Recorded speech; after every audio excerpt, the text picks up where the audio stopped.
नमस्कार। मन की बात यानी देश के सामूहिक प्रयासों की बात, देश की उपलब्धियों की बात, जन जन के सामर्थ्य की बात। मन की बात यानी देश के युवा सपनों, देश के नागरिकों की आकांक्षाओं की बात। मैं पूरे महीने मन की बात का इंतजार करता रहता हूं ताकि आपसे सीधा संवाद कर सकूं। कितने ही सारे संदेश, कितने ही मैसेजेस। मेरा पूरा प्रयास रहता है कि ज्यादा से ज्यादा संदेश को पढूं, आपके सुझावों पर मंथन करूं। साथियों, आज बड़ा ही खास दिन है। आज एनसीसी दिवस है। एनसीसी का नाम सामने आते ही हमें स्कूल कॉलेज के दिन याद आ जाते हैं। मैं स्वयं भी एनसीसी कैडेट रहा हूं, इसलिए पूरे विश्वास के साथ कह सकता हूं कि इससे मिला अनुभव मेरे लिए अनमोल है। एनसीसी युवाओं में अनुशासन, नेतृत्व और सेवा की भावना पैदा करती है। आपने अपने आसपास देखा होगा, जब भी कहीं कोई आपदा होती है, चाहे बाढ़ की स्थिति हो, कहीं भूकंप आया हो, कोई हादसा हुआ हो, वहां मदद करने के लिए एनसीसी के कैडेट्स जरूर मौजूद हो जाते हैं। आज देश में एनसीसी को मजबूत करने के लिए लगातार काम हो रहा है। 2014 में करीब 14 लाख युवा एनसीसी से जुड़े थे। अब 2024 में 20 लाख से ज्यादा युवा एनसीसी से जुड़े हैं। पहले के मुकाबले 5,000 और नए स्कूल कॉलेजों में अब एनसीसी की सुविधा हो गई है। और सबसे बड़ी बात, पहले एनसीसी में गर्ल्स कैडेट्स की संख्या करीब 25% के आसपास ही होती थी। अब एनसीसी में गर्ल्स कैडेट्स की संख्या करीब करीब 40% हो गई है। बॉर्डर किनारे रहने वाले युवाओं को ज्यादा से ज्यादा एनसीसी से जोड़ने का अभियान भी लगातार जारी है। मैं युवाओं से आग्रह करूंगा कि ज्यादा से ज्यादा संख्या में एनसीसी से जुड़े। आप देखिएगा, आप किसी भी कैरियर में जाए, एनसीसी से आपके व्यक्तित्व निर्माण में बड़ी मदद मिलेगी। साथियों, विकसित भारत के निर्माण में युवाओं का रोल बहुत बड़ा है। युवा मन जब एकजुट होकर देश की आगे की यात्रा के लिए मंथन करते हैं, चिंतन करते हैं, तो निश्चित रूप से इसके ठोस रास्ते निकलते हैं। आप जानते हैं, 12 जनवरी को स्वामी विवेकानंद जी की जयंती पर देश युवा दिवस मनाता है। अगले साल स्वामी विवेकानंद जी की 162वीं जयंती है। इस बार इसे बहुत खास तरीके से मनाया जाएगा। इस अवसर पर 11-12 जनवरी को दिल्ली के भारत मंडपम में युवा विचारों का महाकुंभ होने जा रहा है। और इस पहल का नाम है Viksit Bharat young leaders dialogue. Bharat भर से करोड़ों युवा इसमें भाग लेंगे। गांव, ब्लॉक, जिले, राज्य और वहां से निकलकर के चुने हुए ऐसे 2000 युवा भारत मंडपम में विकसित भारत यंग लीडर्स डायलॉग के लिए जुटेंगे। आपको याद होगा, मैंने लाल किले की प्राचीर से ऐसे युवाओं से राजनीति में आने का आह्वान किया है जिनके परिवार का कोई भी व्यक्ति और पूरे परिवार का पॉलिटिकल बैकग्राउंड नहीं है। ऐसे 1 लाख युवाओं को, नए युवाओं को राजनीति से जोड़ने के लिए देश में कई तरह के विशेष अभियान चलेंगे। विकसित भारत यंग लीडर्स डायलॉग भी ऐसा ही एक प्रयास है। इसमें देश और विदेश से एक्सपर्ट्स आएंगे, अनेक राष्ट्रीय और अंतर्राष्ट्रीय हस्तियां भी रहेगी। मैं भी इसमें ज्यादा से ज्यादा समय उपस्थित रहूंगा। युवाओं के सीधे हमारे सामने अपने आइडियाज को रखने का अवसर मिलेगा। देश इन आइडियाज को कैसे आगे लेकर जा सकता है, कैसे एक ठोस रोडमैप बन सकता है, इसका एक ब्लूप्रिंट तैयार किया जाएगा। तो आप भी तैयार हो जाइए।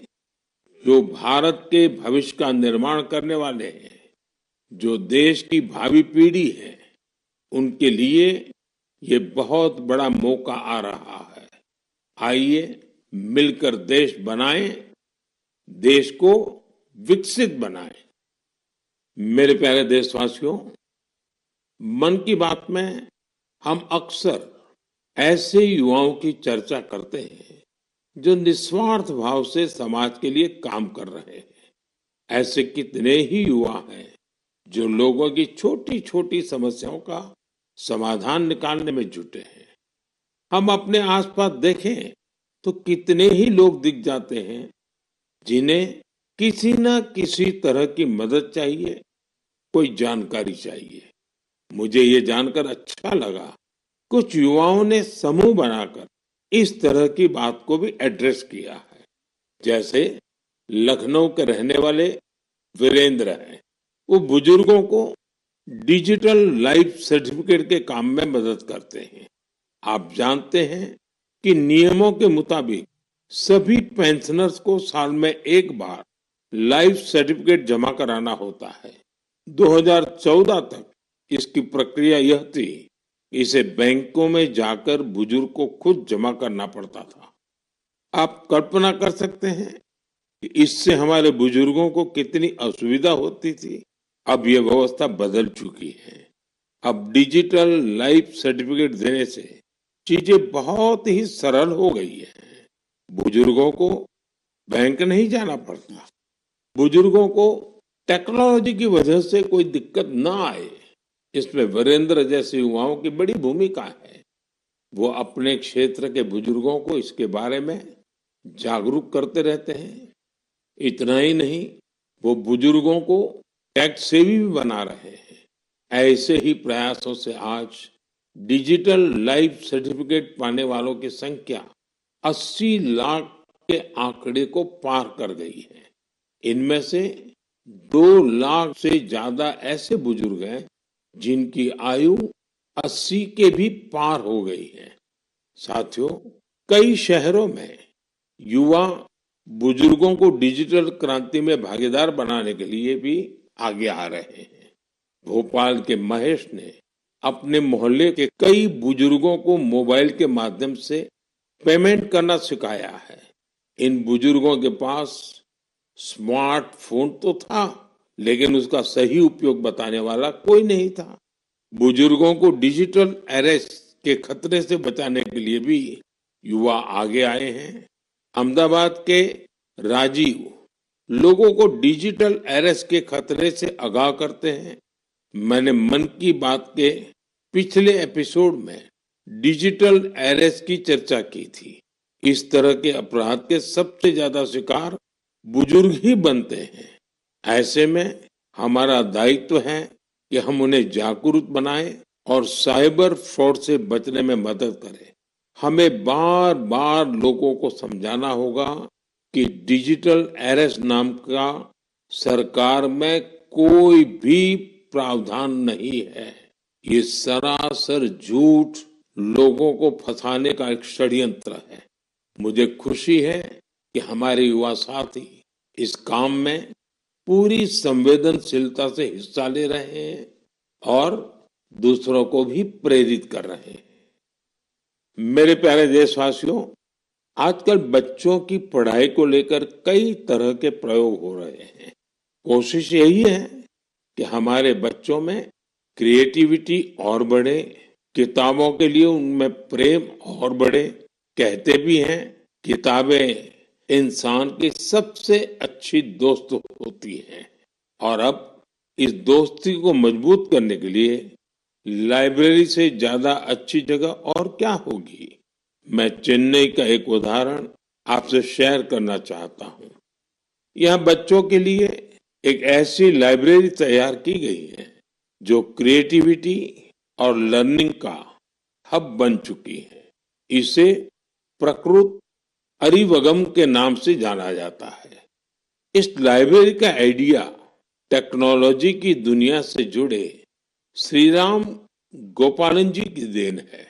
विदेश में अपने काम के दौरान वे लेटेस्ट टेक्नोलॉजी की दुनिया से जुड़े रहे, लेकिन वो बच्चों में पढ़ने और सीखने की आदत विकसित करने के बारे में भी सोचते रहे।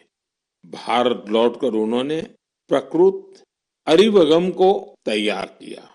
इसमें 3,000 से अधिक किताबें हैं जिन्हें पढ़ने के लिए बच्चों में होड़ लगी रहती है। किताबों के अलावा इस लाइब्रेरी में होने वाली कई तरह की एक्टिविटीज भी बच्चों को लुभाती है।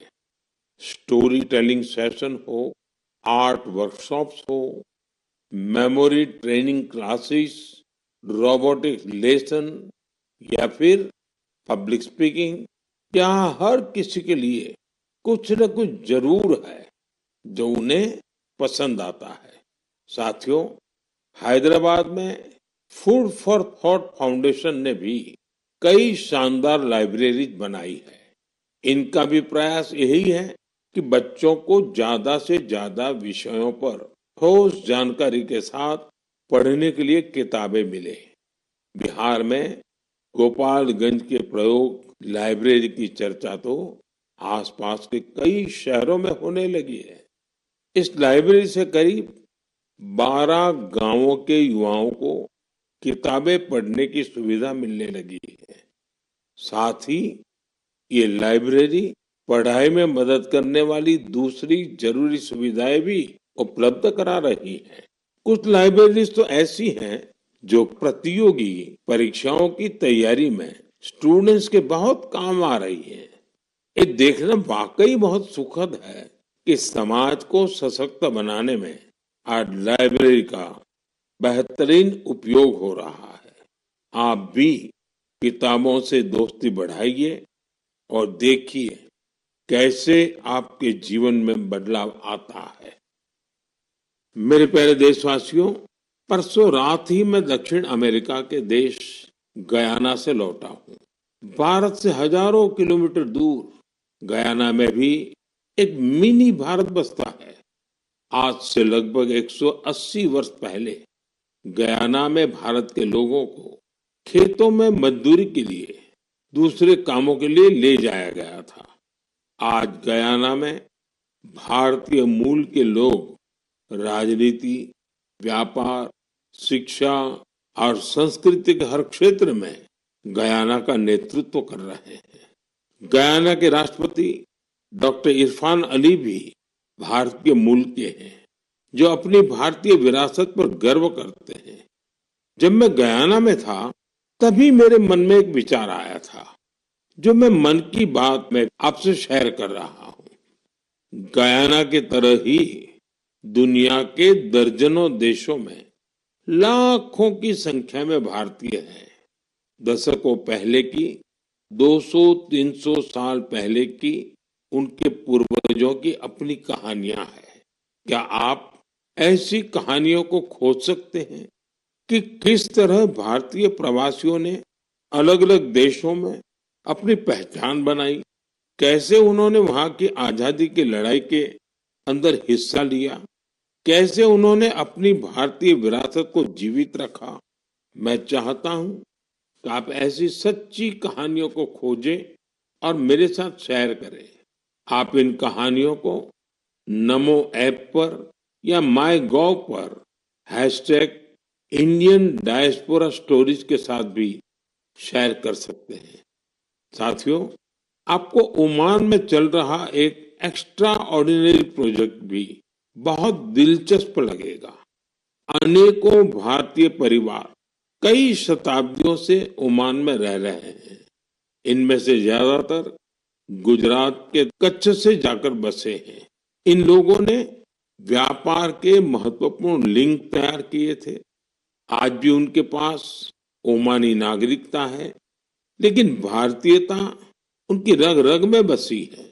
ओमान में भारतीय दूतावास और नेशनल आर्काइव्स ऑफ इंडिया के सहयोग से एक टीम ने इन परिवारों की हिस्ट्री को प्रिजर्व करने का काम शुरू किया है।